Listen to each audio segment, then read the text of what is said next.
Hello everyone and welcome to SkShadow. Welcome back to another episode of our F1 2020 My Team Career Mode. And this time we are going to Monza for the Italian Grand Prix. So looking at the activities, we don't have very long. We've literally got 2 days until the next Grand Prix. So we're going to go for the sponsor event promotion because that'll give our team a little bit more acclaim. And obviously the more acclaim we have, the more money we get from our sponsors, and then also we can add more sponsors when we get to level 15 or 20, I think. But if we have a look at our power unit, we can see our control electronics unit is on 69% in only 138 laps.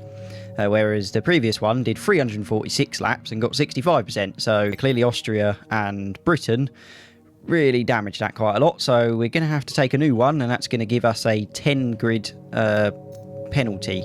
And then other components wise, we're looking okay. About 26% on the energy store, 9% on turbocharger. So yeah, in general, that's the only one we're going to have to take a penalty on at the moment. We might have to take more penalties at some point, but we'll have to see. We've got about 5 mil in the bank, so I decide to upgrade the quality control on our powertrain. That way that'll move that to spec 1 and we can do some more upgrades on there. And I also upgrade the simulation part of our personnel section, because when that comes in, that will give another 5 pace to our teammate Stroll. We've had the new parts come through from the fabrication process. We'll have them with us for the next Grand Prix. Cool, so we got some new parts and we are into the race weekend. So it is a dry qualifying and a rainy race, and then it goes dry again at the end. So that's certainly going to make things a little bit interesting, and that's also it's going to be quite difficult to find a good setup, because obviously normally you want a very low drag, low downforce setup at Monza, but we're going to have a little bit more downforce to try and deal with the rain. Development wise, we're still second to last. We haven't really had any upgrades since looks like since Silverstone. And obviously we're still quite far down there. Our worst by far is definitely the chassis department, so we go for a weight redistribution upgrade, so that'll help us a little bit there. And then power unit wise, again, we're going to get our new control electronics unit. We are currently 9th in the driver standings, below our teammate Lance, and then 7th in the constructors.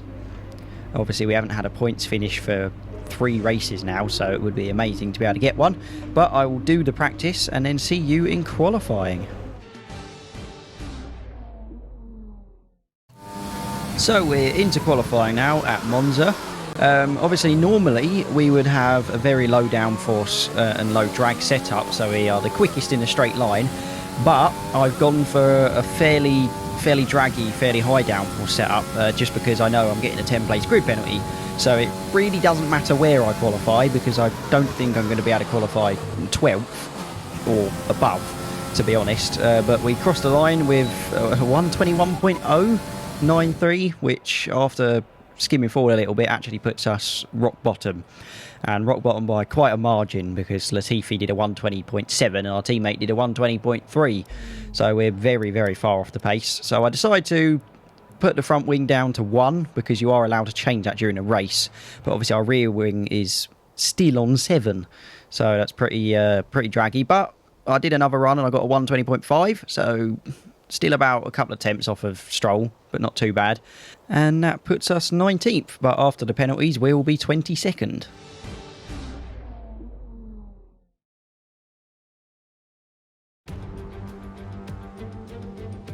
It's time for the Italian Grand Prix once again, here at the beloved and iconic Autodromo Nazionale di Monza. With the lowest downforce and drag of any circuit in the season, expect to see drivers making the most of the slipstream effect here today. Let's run you through the driver grid order for today's exciting race. An immense lap from Lewis Hamilton yesterday puts him on pole position. Sergio Perez lines up alongside. Looking down the rest of the grid, we have Albon, Ricciardo, Romain Grosjean and Norris, Fiat, Vettel, Leclerc and Valtteri Bottas, Sainz, Verstappen, they've taken a grid penalty, Pierre Gasly and Stroll, Magnussen, Giovinazzi, Esteban Ocon and Kimi Raikkonen, Russell, Ireland, Latifi and the engineer. It's almost time for the lights to go out, so let's head down to the track and get this Grand Prix underway. So like I said, we are P22, rock bottom, because of the 10-place grid penalty we had to take from changing our control electronics unit. You see our teammate Lance Stroll managed to place his car into P14 after getting through into Q2, so that's good. And then strategy-wise, it suggests inters to inters, which we're not going to do because it will become dry, so we will end up on softs at some point. But we will now start the race.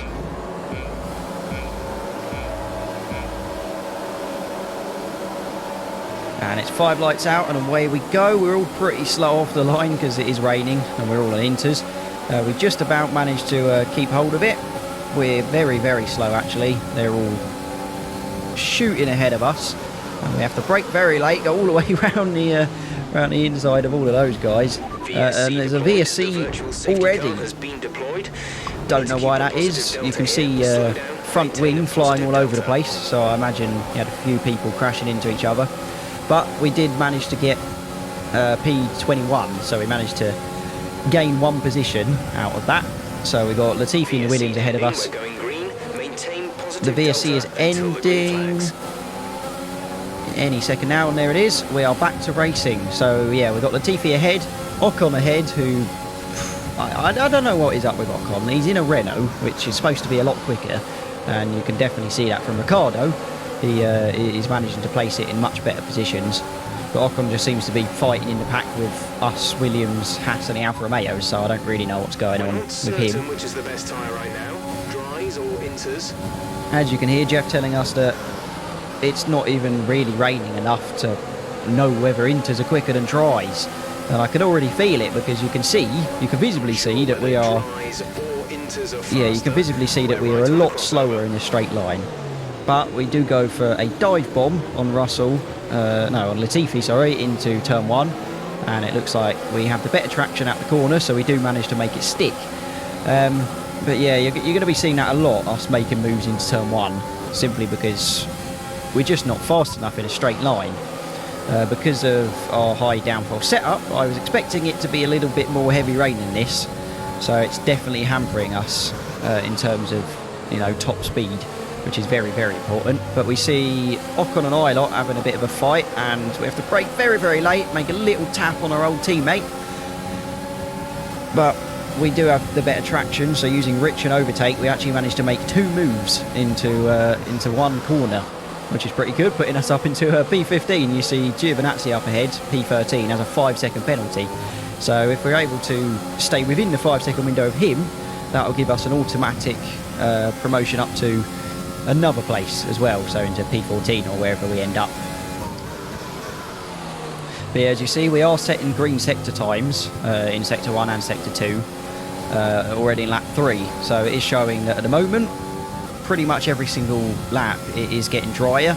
So I don't think it'll be long until we're considering going onto the softs, maybe. But you can see Ocon is very, very close behind us at the moment. He's catching very, very quickly. We are using Rich, and it is enough to stay ahead into the final corner. But obviously we've got a very long straight and we almost lose it, which is not going to help us in our defence. But we're using all the overtake we can. We've got like 90% of it left, so that's not really an issue. Using the Rich, and it seems to be just about keeping him behind, but that's only because we've got Mercedes engine and of course he's got the Renault. And we take the inside line. He tries to go around the outside, but we do manage to make it work into turn 1. You'll notice that because of our higher downforce setup, we actually have better traction out of the slower corners. So as long as we're, nose ahead into any corner, we're generally able to be okay and out traction them. But we do have a yellow flag. It looks like it's for one of the Hasses, by the looks of it. I think that's Russell, maybe? We should find out in a second. Yep, it is George Russell. George Russell and the Hasse is out. You can see we skip forward a little bit and Ocon is, well, a full car length ahead of us. But once again, take the inside line to turn 1, squeeze him out of the corner, and our better traction just allows us to put the power down nice and early and keep the position. The only problem with our high downforce, high drag setup is that, it's being very, very harsh on our tyres. Be careful, we think you're going to start losing some tyre grip around now. As Jeff confirms that, and we look, and our rear left tyre is on 36%, and we're only on lap 6. We've still got to do double the amount of laps plus 1 before we actually go into the pits. So I don't think we're going to be doing that. 2.4 seconds. They're on old inters. They're in 12th. The time last lap was a 1:33.1. As we learn that our teammate is in 12th, and we can actually see that he is right in front of the 2 alphas, and it's quite good. He's managing to stick ahead of them, considering in the development charts the alphas should be the quicker car. Obviously we're having to defend against Ocon pretty much every time we enter turn 1, but as long as we're reasonably close behind, we're able to outbrake him and then get the traction to keep us ahead. We are sticking within the 5 seconds of Giovinazzi. We're actually gaining time on the alphas ahead at the moment. For a new strategy option. And Jeff has a new strategy for us, and that is to change the inters on lap 12 instead of lap 13. So further confirming our worries about our tyre wear, as we have to go a little bit defensive and a little bit deep to keep Ocon behind us, but it does just work out. Probably going to have to use a little bit of overtake or Rich down here just to keep him behind. He's probably going to go on our inside as he does, but once again we've got the better line to be able to brake and stay ahead.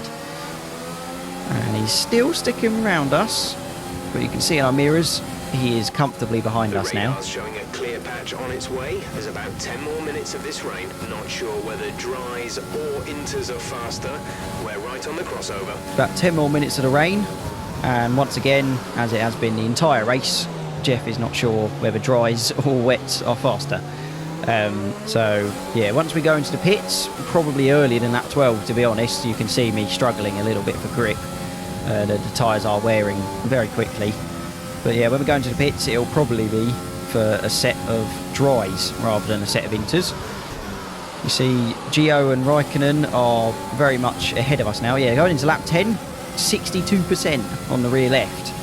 And this is at the point I decide probably best not to try and go for lap 12, because by that point we'll be on like 70 or 75% tyre wear, and then we risk a blowout, and that would certainly not be good for our race, as we decide to dive into the pits on lap 10.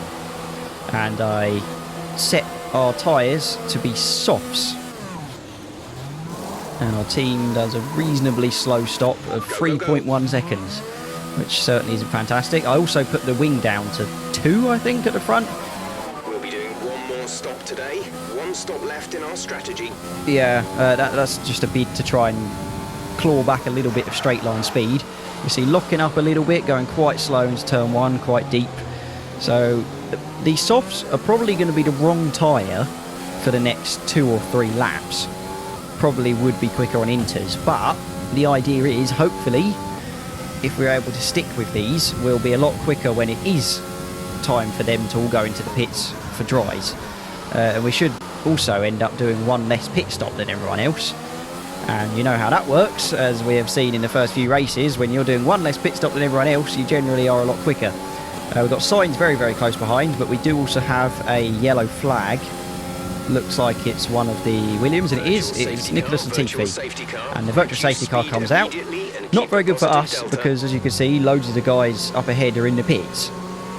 So our strategy of going in early has been completely undone by the fact that they're all going to get, a much quicker stop. I think we've gained about 10 seconds or so. So not very good. Virtual safety car ends, and we do end up just ahead of Ilott and behind Giovinazzi. Obviously, Giovinazzi has been able to serve his 5-second penalty in the pits, so we no longer have that to help us. And somehow Raikkonen's ended up behind. Got that confirmed. Jeff, for some reason, gave us a strategy option of going in another 2 times for inters both times. So I don't know what his computer's telling him, but that's very much wrong. We go deep, and I cut the corner a little bit naughty. I wasn't going to make the corner, so I kind of had to. We got a warning for that, so as long as we don't do that another 2 times, we shouldn't get a penalty. Ilott is sticking behind us, our old teammate in the Williams, and he does actually go for a move down the outside of us into turn 1, but we do manage to keep ahead for the time being. moving on to lap 14. We are setting green sector times. Is 10.9 seconds. They're on fresh softs. They're in 10th. The time last lap was a 1:50.7. Our teammates managed to get 10 seconds ahead of us now, and he is in 10th. So if he's able to hold Ocon, who is in 12th, behind him, like we were, we might be in for some points. Maybe not from us, but possibly from our teammate, which would be fantastic. You see Raikkonen going from behind Ilott, easily overtaking Ilott and almost taking us. But the safety car comes out for some reason, I'm not sure why. Ah, that's why. Look how close he comes to the Renault. That's insane. But yeah, that's one of the Red Bulls there. And they suggest we go in this lap for mediums. That's a very, very, very odd strategy. No one else, as far as I can tell, is going to be going into the pits. So that's going to put us on a slower tyre with a still reasonably wet track and pretty much a last. But we go for it because at the end of the day, we weren't in the points anyway. So we might as well try something different to try and help us possibly get into maybe the lower points. But yeah, we do end up last. Obviously we are P19, but that's because Albon, Latifi and Russell are now out of the session. So we're on the mediums. Everyone else, as far as I am aware, is on the softs. The one thing we do have to bear in mind though, is we actually set a purple sector time under the safety car, which is quite funny. But one thing we do have to bear in mind though, is that everyone else ahead of us has to pit again. And there's only 10 laps left. 9 laps now, as the safety car has ended. And we're going around the inside of Sainz. We go for a very late break and we actually take 3 cars. Overtake 3 cars into that corner by braking so late. To be fair, the AI do actually brake quite early into that corner, but we actually managed to make it stick. So we go from last to P16 in one corner. We're setting green sector times after our purple sector time during the safety car. So showing that the mediums are a quicker tyre at the moment than we were on the softs. Obviously that is also because the track is pretty much fully dried at this point. But we're sitting P16. Ilott is ahead of us. So we're obviously before we went into pits, Ilott was behind us. Ilott is now ahead of us. We've got Raikkonen ahead as well. We're within the DRS zone of Ilott. Lance is in the pits. Looks like everyone else is gone into the pits now, including our teammate, and we actually come out second, which is insane. I suppose, you know, they only had about 3 laps to make up any time. But yeah, we've come out second. We've got Hamilton ahead and Verstappen behind, and neither of them have actually pitted yet. So depending on how fast we can go, if we're able to keep within about 20 seconds of Hamilton, we're actually, once he goes into the pits, going to come out in first. And he goes into pits, and exactly what I said happens, and we are leading the race. We're leading Monza after starting last and potentially thinking that we weren't even going to get points because of our high drag setup. And we're looking at lap 24 now, and we are still first. Hamilton is 4 seconds behind, and you've got Ricciardo who's in third. He's about 7.6 behind. So you see Bottas 5th, 9 seconds. He's going to be rising through, I think. Hamilton's definitely going to take us though. He's already 3.6, and we've only done effectively 2 turns. So he's definitely going to be overtaking us. But it's going to be the aim of possibly getting a podium, maybe. You see Hamilton in 1 lap is now 1.1 behind, so he's going to have DRS very, very soon, and that's going to make him have an easy overtake, because obviously he's got the same engine as us, and I'm sure he's got a better setup. And here we are, end of lap 25. You see Hamilton is about 2 tenths behind. We're using the overtake, which is actually allowing us to stay ahead for the time being. But we do go very, very deep into this corner, lock up a little bit, and then going on to the final straight, we get overtaken quite easily. I could possibly have gone and tried to brake deep and keep the position, but there'd be no point because he's going to get ahead of us whether we like it or not. Behind us is Ricardo, 3.6 seconds. So we got 1 lap, effectively. Well, 2 laps to stay ahead of him, which I think we should be able to do. I think the bigger threat, to be honest, is going to be Bottas. As we go on to the end of lap 27, onto the pit straight, and Bottas is behind us 1 second, but we do actually manage to cross the line job, mate. Really well done. That was a in fantastic second. drive. Which is just insane. And there you see us on the podium with the 2 Mercedes boys. That, honestly, when that is an insane race, we get onto the podium. And you can see just how out of place we are with our best lap time. We do a 1:23.4. And literally up to P14, everyone else is in the 1:22s. Most of them in the 1:21s. So that shows you just how out of place we are, and the fact that that strategy call from Jeff was a mad one. That, I don't know where our teammate ended up actually. Clearly not in the points. You see, all we see on the screen at the moment is P14 from Carlos Sainz, but we go down, and our teammate ended up P17. But I did look back on the replay, and he just got absolutely swamped by everyone. I imagine maybe he had a slower setup as well. P6. So we've gone from P9 to P6 and above our teammate, who we were below going into the race. So that's a bit mad. And then P6 in the Constructors. So yeah, a very, very good race for us in the driver standings and the team in the Constructor standings overall. But yeah, that is it for this episode. Make sure to like, subscribe, comment, all that fantastic action. It'll be Singapore next, so that's definitely going to be an interesting race. But yeah, other than that, that's it from me. Good night.